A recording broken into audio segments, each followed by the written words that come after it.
আমরা ঘরের গৃহিণীরা দুপুরে রান্নাটা শেষ করতে পারলে মনে হাঁপ ছেড়ে বাঁচি, তাই না? তার আগের দিন থেকে চিন্তা করতে থাকি কি রান্না করব কি রান্না করব। সারা সপ্তাহ বা সারাটা মাস একটা নারী কিন্তু খুব সুন্দরভাবে সংসারটা পরিচালনা করে।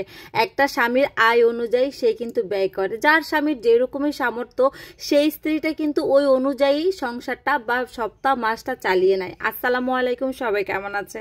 ছোট্ট একটা ডেইলি ব্লগ নিয়ে আবারও চলে আসলাম।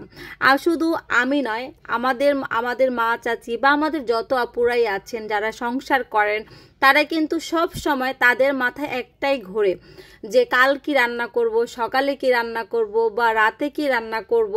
এই রান্নাটা করলে এই রান্নাটার মেনুতে বাচ্চাদের খাবারের চয়েস, হাজবেন্ড কি পছন্দ করে, তারপরে হাজবেন্ডের আয় অনুযায়ী ব্যয়, হাজবেন্ড আজকে এই সপ্তাহের জন্য এই বাজারটা করে দিয়েছে, এই সপ্তাহের ভিতরে সেই বাজারটাকে মেনটেন করে চলা বা মাসটাকে ম্যানেজ করে চালানো, পুরো জিনিসটাই কিন্তু একটা কার উপরে, একটা গৃহিণীর উপরে, একটা নারীর উপরে অনেক কিছু পড়ে, তাই না? অনেক সময় যখন ভাবি, এগুলো ভাবতে গেলে মনে হয় আসলে মনে বড় হয়ে গেছি।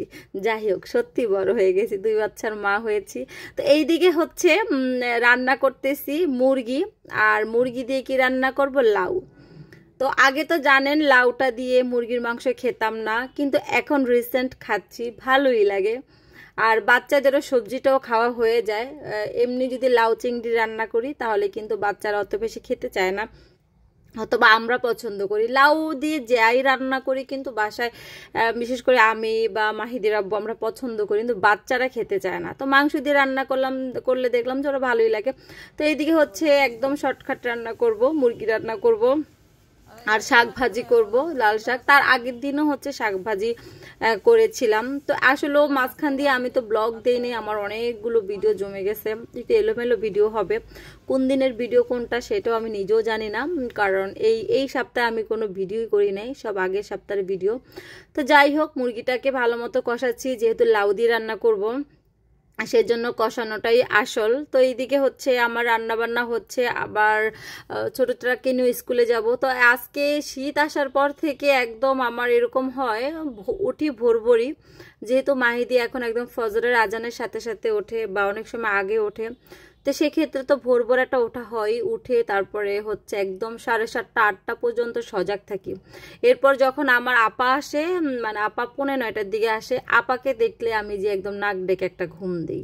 তো এই আধা ঘন্টা 1 ঘন্টা রিল্যাক্স থাকে এই জন্য যে উনি একদম রুটি টুটি বানিয়ে সব ফিটফাট করে রান্নাঘরের সব কাটাকুটু করে তারপর আমাকে ডাক দেয়। উঠে তারপরে সবাই সকালে নাস্তা টাস্তা করে তারপরে হচ্ছে রান্নাঘরে আসি। আসার পরে তাড়াতাড়ি রান্নাটা শেষ করে ছোট ছেলেকে নিয়ে যাই। তো এই যে আমাদের ডিউটি, আবার ভাবতে থাকি কি রান্না করব, রাত্রে থেকে ভাবতে থাকি কি রান্না করব, বা কালকে এটা রান্না করেছি। গতকালকে আমি হচ্ছে বাসায় রান্না করছিলাম, তেলাপিয়া মাছ ভুনা করেছিলাম। তো 2 ছেলের 1 ছেলেও খাবে না, তার আগের দিনই কিন্তু তারা মাংস খেয়েছিল, খাবেই না তারা, একদম খাবেই না। তো রাতের বেলা আবার কাচ্চি বিরিয়ানি এনে খাওয়া হয়েছে। তো চিন্তা করেন, একদিন 2 দিন মাছ হলে তাদের বায়নার কোনো শেষ নেই। তো এই জন্য আমাদের কত কি ইচ্ছা করে অনেক সময় যে না, ঘরে যা আছে তা বাচ্চারা তাই খাবে, বা বাচ্চারা ওইভাবেই বড় হবে, ওইভাবে কেন যেন হয়ে ওঠে না সব সময়। তো যাই হোক, এইদিকে হচ্ছে লাউ দিয়ে দিলাম, লাউটার পরিমাণটা একটু বেশি।